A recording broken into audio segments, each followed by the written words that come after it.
All right, good evening. We are playing Magic Realm. The next game that we have lined up here, again, 4 random characters. We're playing with the quest cards variant and a bunch of other variants and any rules mistakes I happen to make. So we have 4 characters here: the Woods Girl, Witch King, Dwarf, and Druid. Now, all of these characters I tend to do reasonably well with. I think the Druid is my worst. Yeah, the Druid's the worst. Actually, the Druid is 7.5. Yeah, so everybody else, you see the Woods Girl is the best character typically. The Witch King's pretty high. And the Dwarf is reasonable. Dwarf and Druid are close in the middle there. So should be a decent enough game with these characters. And you'll see sort of an interesting board setup. Actually, it's a very nice board setup. So every valley just rolls right into, the ruins, or it rolls right into, we have here the cliff and the ledges. This way has the crag, the deep way, right? So everything rolls into something fairly valuable. And the dwarf, frankly, has what I consider to be the starting thing for the dwarf. This valley is chock full of caves. Like, it's just right next to a bunch of caves. So the dwarf's going to have a little bit of a field day. Now, mind you, if nothing's in there, then he's got a long haul. And unfortunately, the guard, it's sort of isolated from everything else. So he almost wins or lives or dies based on how these tiles are. If these 2 tiles are great, dwarf's going to do great. If these 2 tiles suck, well, then the dwarf's going to have a rough time, because everything else then he's got to cross through the mountain to get to the borderland, and so on. Everyone else sort of has a nice little opening to a 1 or more treasure tiles. So we'll see how that goes. And of course, a lot of things have to do with sort of the random events and so on. So for the Woods Girl here, honestly, nothing different than typically what I do with the Woods Girl. She is the absolute preeminent ambush archer in the game. She's looking for lots of kills in relative safety. I took control bats because she only gets 1 type 7 chit, and of the type 7 spells, that one can be cast with any color magic, and so every 7th day. And if there's a bat on the board, she's going to go for it and see if she can fly then on the next day.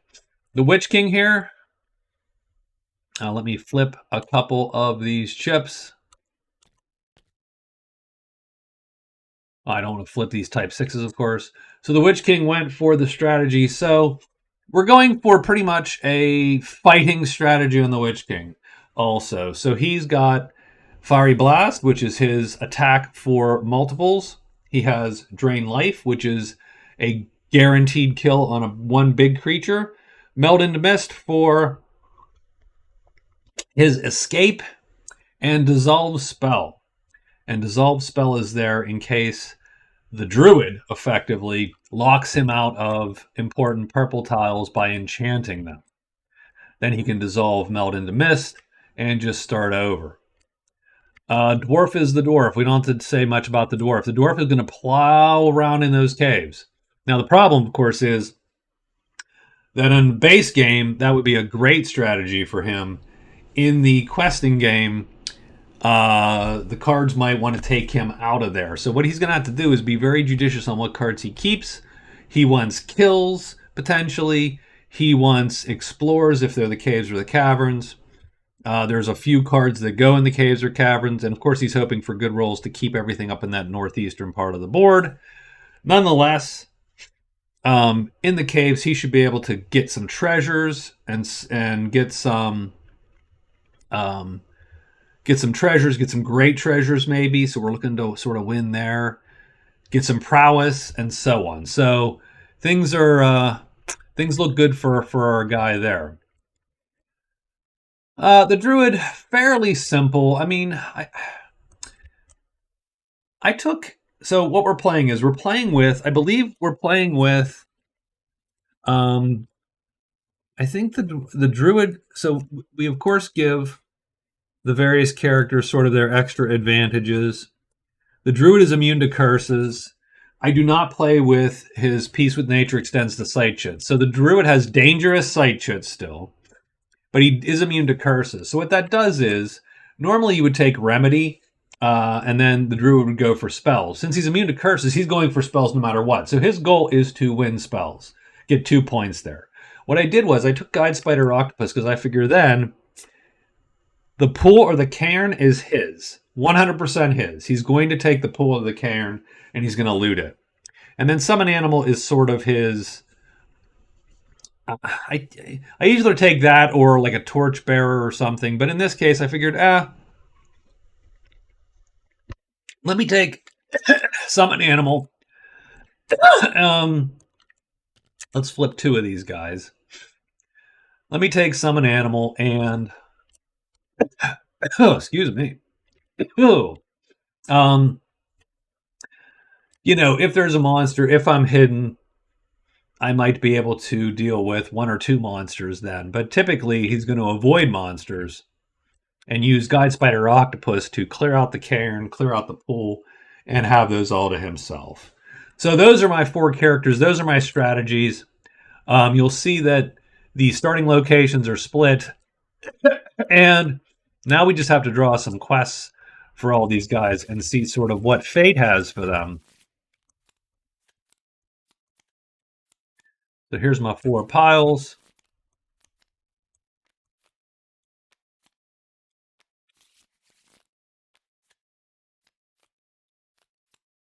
And there you go. So first pile here is, and this is for our Woods Girl. So our Woods Girl gets Purple Source. So strangely enough, I mean, actually, for her, that's super useful because that allows her to cast the bats. So she gets Treasure Cache, Lost in the Lost Castle. Cache, and that's Castle. She gets a challenge, and she gets Purple Source. So none of those are bad for her. And actually, the challenge is okay. I mean, we will definitely roll that. So she's going to roll. Who can challenge her? Well, 1d6 plus 2, 5. It's the company. So the top dude in the company is going to challenge her. And where is he going to be? This is the important roll. 4 at the inn. So company at the inn. How close is the inn to the Woods Girl? I mean, it's not terribly far, right? So I think she keeps it. I think she's going to keep the company at the inn. Done. Those are her 4 quests. She's going to keep all of them. She's not going to ditch any of those. The Witch King. He has to be very careful with quests too, simply because he has effectively a lot of goofy restrictions to what he can do. So he has Tiny Hut, which just allows him to place Tiny Hug, I type. And that is in a valley. So he can place any visitor in any valley. He has Bridge Magic, which is cross 4 bridges, or 3 bridges, I'm sorry. And he has Trinkets, which is to meet giants.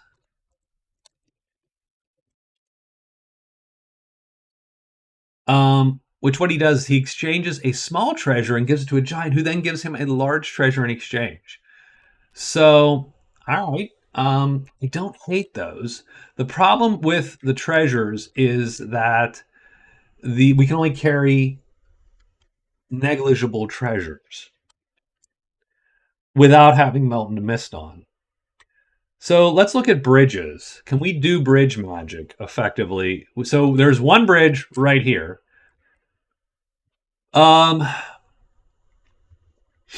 would think it'd be easy, but one bridge. So he would go He can cross this bridge, he can loop around and cross this bridge, and then this bridge. So he should easily be able to do this. So I think he's going to keep that one. He'll keep Tiny Hut because that's pretty easy as well. Does he have... And he doesn't care about any of these guys. So you know what? He is going to turn that one in.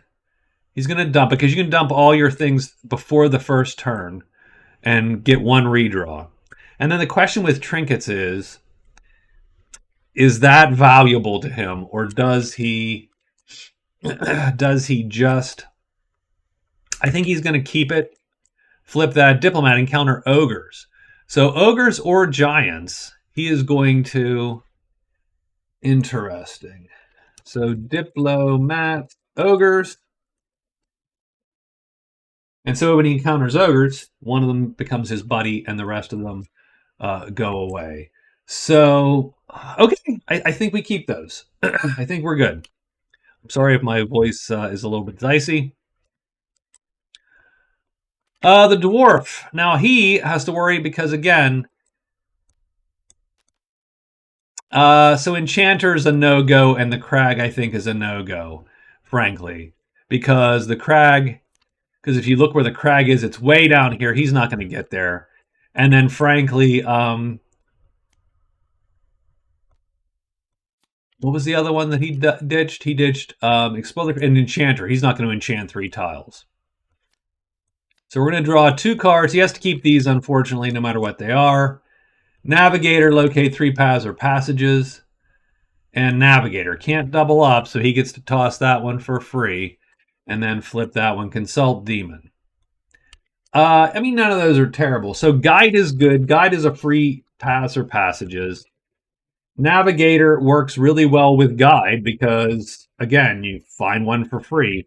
And then Consult Demon really just depends on where the altar and the shrine are. But what it does mean is if he meets demons anywhere, he is going to be able to ignore that and instead get a victory point. And we'll have to figure that out.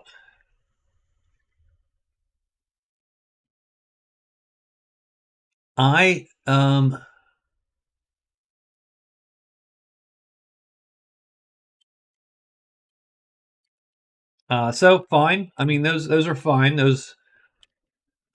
I mean, the altar could be nowhere to be found, and then he'd be stuck, but so be it. So what do we get as the Druid? So the Druid gets Happy Camper, find the large campfire. So the Druid gets, I'm just going to put find large campfire. That's easier to remember than Happy Camper for you. Envoy.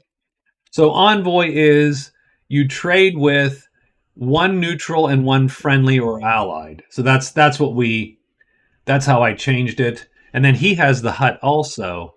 And he found the hut, and his hut is in mountain clearing. And so the question is, he doesn't like the shaman. Otherwise, he doesn't care about any of these guys. So I think he's going to ditch Tiny Hut also because, well, get the free draw, right? So he has Sacrifice. Not a bad one for him. Sacrifice is... Take any large treasure, use a quest phase at the chapel, shrine, altar, or monastery, or the rift. So as long as you can find a large treasure and carry it around with you, you can get to one of those locations. You are going to get a point, and then you get to copy one of your chits. Now, that's not great for the Druid. It's not as great for the Druid as for some other characters. Have some really, really good options when they copy a chit, but so be it. So, okay. I think that is good for our guys. I think those are our quests. Now we have our 3 events for the first week. It's going to be the Druid's Test. No relation to the Druid, per se. And so let's put the Druid there. So the Druid's on the board. And we have Delivery. That is... And we have the Elven Pathfinder. So let's put the elf in a dwelling first thing. The elf is in at the small campfire. So he's hireable. He's at the small campfire. That's not super exciting, but there you go. And he finds paths. The Druid is in a random clearing. Cliff 2. Druid is at Cliff 2. Cliff 2. First person to bring him a potion, I believe. And he rewards you with a type 2 and convert, or you can just take a chit. And then delivery is you put these 3 guys there, and anyone who can deliver it to that destination is going to get. So right now it's all for the Druid to get. And the Druid, wow, but he doesn't have a potion. So the question is, all these dwellings are super scattered. I mean, they're not so scattered that it's impossible to do it. They're just scattered in that sense that, you know, if the valleys were all tight, the Druid could just earn points by grabbing all those. But he's not going to. So you can only take one at a time. The deliveries only last a week. So we'll put 1 week on there, just so we know only the first week. You have the whole game to deliver it, but the actual delivery chits will disappear from the inn in a week. So he might be able to. He's going to take one of them. It's just which one. Probably to the house. I'm guessing. I don't know which is closer. So, all right. Those are our events, though, huh? Okay. I mean, they're not great. They're not. The Druid's test is great for the Druid in a weird way, except that you've got to have a potion. So, the Woods Girl theoretically is heading to the inn from the house to meet up with her challenge there, with the caveat that then she has to go back somewhere. And I don't know. I mean, she might just ignore that. I think the Witch King won't deign to do any of that. And then the dwarf, for the first week at least, nothing's even near him. So I think his goal is to just explore these. So I believe that we are set up and ready to roll here with our 4 characters. And when we return, we will be starting week 1. So sit back and maybe join us for the next video. All right, thank you, and we'll see you in a bit.